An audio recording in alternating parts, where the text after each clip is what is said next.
اور پھر شکوہ کرتے ہیں کہ برکت کیوں نہیں آتی، سکون کیوں نہیں ٹھہرتا، دعائیں کیوں نہیں سنتا، شاید اس لیے کہ تمہارا دل اب دعا نہیں شکایت کا گودام بن چکا ہے۔ جمعہ کا دن صرف غسل و خوشبو کا دن نہیں، یہ روح کے غسل کا دن ہے۔ یہ وہ دن ہے جب زمین پر رحمت اترتی ہے، آسمان کے دروازے کھلتے ہیں اور فرشتے ان دلوں کو ڈھونڈتے ہیں جو مٹی میں چھپے ہوئے زخموں کو دھونے آئے ہیں۔ مگر ہم کیا کرتے ہیں؟ دل میں غصہ چھپائے بیٹھے ہیں، کسی کے بارے میں برا سوچتے ہیں، پھر خود کو نیک کہتے ہیں۔ کوئی ہمیں دھوکہ دے جائے تو ہم معاف نہیں کرتے، کوئی ہم سے آگے نکل جائے تو ہم جل جاتے ہیں، اور ہم پھر کہتے ہیں کہ دل کا حال کوئی نہیں سمجھتا۔ مگر سوال تو یہ ہے کہ کیا تم نے کبھی دل کو سمجھنے کی کوشش کی؟ دل کی صفائی یہ صرف ایک عمل نہیں ہے، یہ زندگی بدلنے والا راز بھی ہے۔ دل کی صفائی اس لمحے شروع ہوتی ہے جب تم کسی سے بدلہ لینے کے بجائے اللہ پر چھوڑ دو۔ جب تمہارے دل میں کسی کے لیے رنجش تھی مگر تم نے کہا اے رب میں معاف کرتا ہوں تاکہ تو بھی مجھے معاف کر دے۔ یہ وہ لمحہ ہوتا ہے جب آسمان لرز اٹھتا ہے، فرشتے دعا کرتے ہیں، تقدیر کے صفحات پر تمہارا نام برکت کے قلم سے لکھا جاتا ہے۔ جمعہ کے دن دل کو دھو لو، اس دل سے وہ میل اتار دو جو برسوں سے جم گیا ہے۔ اگر کسی نے تکلیف دی ہے، تمہارے اعتماد کو توڑا ہے، تو یاد رکھو بدلہ لینے والا تم نہیں اللہ ہے۔ اور جب تم کسی کو معاف کرتے ہو تو دراصل تم خود کو آزاد کرتے ہو۔ تمہارے دل سے وہ بوجھ اتر جاتا ہے جو دعاؤں کو آسمان تک جانے سے روک رہا تھا۔ دل کا زنگ ہے اور جمعہ اس زنگ کو پگھلانے کا دن ہے۔ کبھی تم نے محسوس کیا کہ دل بھاری سا رہتا ہے، کسی بات کا بوجھ اٹھا کر چلنے جیسا، اور وہ بوجھ دراصل گناہوں، نفرتوں اور پرانی تلخیوں کا ہوتا ہے؟ جمعہ کا دن دل کو ہلکا کرو۔ وہ دل جو لوگوں سے صاف ہو جائے، وہی دل اللہ کے نور کے قابل بنتا ہے۔ کوئی عبادت، کوئی تسبیح، کوئی دعا تب تک اثر نہیں کرتی جب تک دل کی صفائی نہ ہو، کیونکہ رب صرف جسموں کو نہیں دلوں کو دیکھتا ہے۔ ذرا سوچو، اگر آج تمہیں پتہ چلے کہ تمہارا رب تمہاری دعاؤں کے قریب ہے مگر تمہارے دل کی میل نے اس قرب کو روک رکھا ہے، تو کیا تم اسے یوں ہی رہنے دو گے؟ کیا تم اس دل کی صفائی نہیں کرو گے جس میں تم رب کی محبت بسانا چاہتے ہو؟ دل کی صفائی کا مطلب یہ نہیں کہ تم ہر بات بھول جاؤ، بلکہ یہ کہ تم ہر زخم کو اللہ کے سپرد کر دو۔ تمہارے دل میں کسی کے لیے نفرت نہ بچے بلکہ دعا بچی رہے۔ اور وہ دل جو جمعے کے دن کسی کے لیے نرمی لے کر اٹھتا ہے، وہی دل اگلے جمعے تک اللہ کی رحمتوں میں لپٹا رہتا ہے۔ جمعے کے دن دل کی صفائی کرو جیسے اپنے کمرے کو کرتے ہو۔ پرانی باتوں کی دھول جھاڑو، تکبر کے جالے صاف کرو، نفرت کے دھبے مٹا دو۔ اس دل کو اتنا شفاف بنا دو کہ جب تم نماز میں کھڑے ہو تو اللہ تمہارے سینے کو اپنی رحمت کے نور سے بھر دے۔ اور وہ دل جو دوسروں کو معاف کرتا ہے، وہ خود اللہ تعالیٰ کی رحمت سے گھر جاتا ہے۔ اگر تم چاہتے ہو کہ تمہاری دعائیں قبول ہوں، تمہارا رزق بڑھے، تمہارے گھر میں سکون اترے، تو جمعہ کے دن سب سے پہلے دل کی صفائی ضرور کرو، کیونکہ جب دل پاک ہوتا ہے تو کائنات کے سارے دروازے کھلنے لگتے ہیں۔ یاد رکھو، ظاہری پاکیزگی سے خوش نہیں ہوتا جب تک دل کے اندر گندگی چھپی ہو۔ جمعہ کا اصل پیغام یہ ہے کہ خوشبو لگانے سے پہلے دل کو صاف کرو۔ یہ وہ دل ہے جہاں ایمان بستا ہے، جہاں رب کی محبت رہتی ہے۔ اسے حسد، کینہ، بغض، غرور کی راہ سے بھر کر تم کیسے نور کی امید کر سکتے ہو؟ آج فیصلہ کر لو، اس جمعہ دل کو دھونا ہے، اس دل سے وہ سب مٹا دینا ہے جو رب اور بندوں کے درمیان دیوار بن چکا ہے۔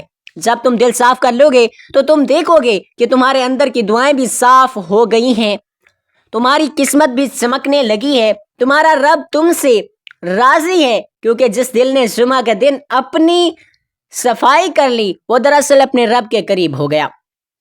جمعہ کے دن دو چیزوں کی صفائی ضرور کریں۔ دوسری چیز آنکھ کی صفائی کرنا۔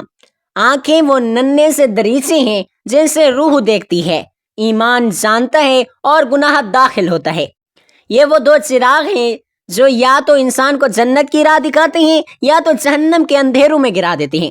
جمعہ کا دن جب تم بدن کو پاک کرتے ہو تو یاد رکھو، آنکھوں کی صفائی اس پاکیزگی کا سب سے ضروری حصہ ہے، کیونکہ گناہ ہمیشہ زبان سے نہیں، آنکھ سے شروع ہوتے ہیں، اور یہ وہ لمحہ ہوتا ہے جب آنکھ رک کر کسی غلط منظر پر ٹھہر کر رک جاتی ہے، کسی ناجائز چیز کو دیکھ لیتی ہے، کسی ایسے چہرے پر رک جاتی ہے جہاں نظر کو نہیں جانا چاہیے تھا، اور وہیں ایک نظر دل کو داغدار کر دیتی ہے، روح کو گندا کر دیتی ہے۔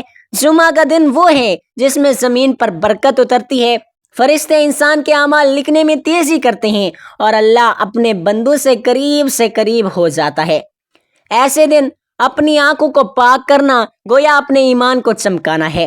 اگر تم نے کسی پر بری نظر ڈالی ہے، کسی غلط چیز کو دیکھ کر دل میں میل بٹھایا ہے، تو یہ وقت ہے کہ تم توبہ کے پانی سے اپنی آنکھوں کو دھو لو۔ آنکھ کی صفائی کا مطلب صرف نظر جھکانا نہیں ہوتا، بلکہ نظر کے ارادے کو بدل دینا ہوتا ہے۔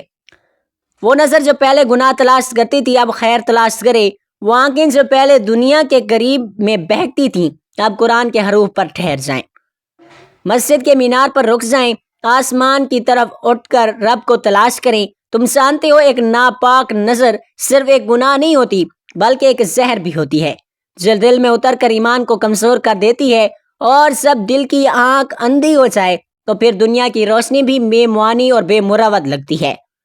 جمعہ کے دن آنکھوں کی صفائی کرو، یہ صرف ایک روحانی عمل نہیں بلکہ اپنے رب سے وعدہ بھی ہے، اور اب یہ آنکھیں وہاں نہیں دیکھیں گی جہاں تو ناراض ہوتا ہے۔ جمعہ کی فضیلت اور برکتیں، وہ دن جو عرش الہی کے نزدیک سب سے عظیم، سب سے طاقتور، سب سے محبوب ہے۔ ناظرین اکرام، السلام علیکم ورحمۃ اللہ وبرکاتہ۔ آج ہم بات کرنے چاہ رہے ہیں اس دن کی جو سارے دنوں کا سردار ہے، ایک ایسا دن جسے اللہ تعالیٰ نے امت محمدیہ مصطفیٰ صلی اللہ علیہ وآلہ وسلم کے لیے خاص طور پر منتخب فرمایا، اور وہ ہے جمعہ کا دن۔ جمعہ کا دن دنیا بھر کے مسلمانوں کے لیے نہ صرف عبادت کا دن ہے بلکہ یہ دن اللہ کے قرب، مغفرت، برکت اور رحمتوں کا سمندر بھی ہے۔ یہ وہ دن ہے جس میں آدم علیہ السلام پیدا کیے گئے، جنت میں داخل ہوئے اور اسی دن زمین پر بھی اتارے گئے۔ قیامت بھی جمعہ کے دن قائم ہوگی۔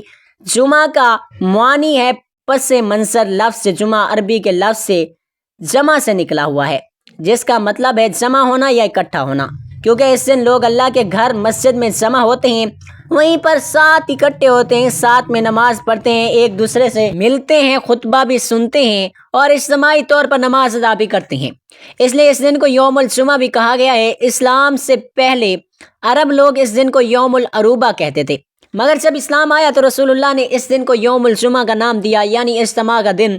قرآن کریم جمعہ کی فضیلت، اللہ تعالیٰ نے قرآن مجید میں ایک مکمل سورت بھی نازل فرمائی، سورۃ الجمعہ۔ ارشاد باری تعالیٰ ہے، اے ایمان والو، جب جمعہ کے دن نماز کے لیے آذان دے دی جائے تو اللہ کے ذکر کی طرف دوڑ پڑو، خرید و فروخت ترک کر دو۔ یہ آیت ہمیں بتاتی ہے کہ جمعہ کا دن عام دن نہیں ہے بلکہ ذکر الہی کی دوڑ کا دن ہے، ایک ایسا دن جس میں دنیا کاروبار چھوڑ کر اللہ کے حضور جھکنا لازم قرار دیا گیا ہے۔ حدیث مبارکہ میں جمعہ کی فضیلت، رسول اکرم صلی اللہ علیہ وآلہ وسلم نے جمعہ کے دن کی عظمت پر ارشاد اور بے شمار حدیثوں میں روشنی بھی ڈالی ہے۔ چند مبارک حدیث ملاحظہ فرمائیں۔ حضرت ابو ہریرہ رضی اللہ تعالیٰ عنہ سے روایت ہے کہ رسول اللہ صلی اللہ علیہ وآلہ وسلم نے فرمایا، سب دنوں میں سے بہتر دن جمعہ کا دن، سب دنوں میں سب سے بہتر دن جمعہ کا دن۔ اسی دن آدم پیدا کیے گئے، اسی دن جنت میں داخل کیے گئے، اسی دن جنت سے نکالے بھی گئے، اور قیامت بھی اسی دن قائم ہوگی۔ نمبر 2، ایک اور حدیث میں فرمایا گیا، جو شخص جمعے کے دن غسل کرے، خوشبو لگائے اور جتنی استطاعت ہو صف عمل میں جائے اور خاموشی سے خطبہ سنے، اس کے ایک جمعے سے اگلے جمعے تک کے گناہ معاف کر دیے جاتے ہیں۔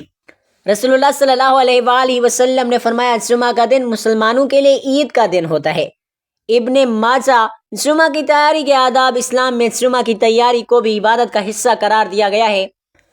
نبی کریم صلی اللہ علیہ وآلہ وسلم نے فرمایا، جو شخص جمعے کے دن غسل کرے، خوشبو لگائے، عمدہ کپڑے پہنے، مسجد میں جلدی جلدی جائے، خاموشی سے خطبہ سنے اور امام کے ساتھ نماز پڑھے، تو اس کے پچھلے جمعے سے اگلے جمعے تک سارے کے سارے گناہ معاف ہو جاتے ہیں، بلکہ 3 دن اضافی مغفرت بھی عطا کی جاتی ہے۔ مسجد احمد تیاری کے چند سنتی عوامل یہ ہیں: غسل کرنا، خوشبو لگانا، صفائی اور تراش خراش کرنا، عمدہ لباس پہننا، سورۃ الکہف کی تلاوت کرنا، درود شریف کا ورد کثرت سے کرنا، مسجد میں جلدی جلدی جانا، سورۃ الکہف کی تلاوت کی فضیلت۔ رسول اکرم صلی اللہ علیہ وآلہ وسلم نے فرمایا جو شخص جمعے کے دن سورۃ الکہف پڑھے اس کے لیے 2 جمعوں کے درمیان نور روشن کر دیا جاتا ہے۔ یہ وہ نور ہے جو دل کو روشن کرتا ہے، ایمان کو تازہ کرتا ہے اور بندے کو گناہوں کے اندھیروں سے بچاتا ہے۔ جمعہ ایک خاص وقت قبولیت کی گھڑی۔ نبی پاک نے فرمایا جمعہ کے دن ایک گھڑی ایسی بھی آتی ہے کہ جب کوئی مسلمان اس میں دعا مانگے تو وہ ضرور قبول کی جاتی ہے۔ بخاری اور مسلم علماء فرماتے ہیں کہ یہ گھڑی نماز عصر کے بعد مغرب تک یا خطبے کے دوران امام کے بیٹھنے اور نماز کے درمیان کا وقت ہو سکتا ہے، اس لیے جمعے کے دن دعا مانگنے میں غفلت نہیں کرنی چاہیے۔ جمعہ اور درود شریف۔ جمعہ کا دن درود پاک کے لیے سب سے افضل دن ہے۔ درود شریف اور حدیث شریف میں فرمایا گیا تمہارے دنوں میں سب سے بہترین دن جمعہ کا دن ہے، بس اس دن مجھ پر زیادہ سے زیادہ درود بھیجا کرو کیونکہ تمہارا درود مجھ تک پہنچتا جاتا ہے۔ ابو داؤد۔ سبحان اللہ، یعنی جمعہ کے دن جب کوئی مسلمان درود بھیجتا ہے تو فرشتے وہ درود براہ راست نبی پاک صلی اللہ علیہ وآلہ وسلم تک پہنچاتے بھی ہیں۔ کتنی بڑی سعادت کی بات ہے، ہمارا درود نبی کریم تک خود پہنچایا جاتا ہے۔ جمعہ کے دن کی دعائیں اور ذکر۔ اس دن کی خاص دعائیں یہ ہیں: درود شریف، استغفار اور کلمہ توحید یا یہ اذکار کا جمعہ کے دن نور بن جاتے ہیں۔ جمعہ کی نماز کی اہمیت۔ نبی پاک صلی اللہ علیہ وآلہ وسلم نے فرمایا جو سستی کی وجہ سے 3 جمعے چھوڑ دے اللہ اس کے دل پر مہر لگا دیتا ہے۔ ابو داؤد، یعنی جو شخص جان بوجھ کر جمعے کی نماز چھوڑ دے اس کا دل مردہ ہو جاتا ہے۔ اس لیے مسلمانوں پر لازم ہے کہ جمعے کی نماز کو فرض سمجھ کر وقت پر ادا کریں، کیونکہ یہ نماز صرف عبادت نہیں ہے بلکہ امت مسلمہ کی وحدت کی علامت بھی ہے۔ اللہ تعالیٰ نیک اعمال کرنے کی طاقت و توفیق عطا فرمائے، جمعہ کی نماز باجماعت ادا کرنے کی توفیق عطا فرمائے۔ آمین ثم آمین یا رب العالمین۔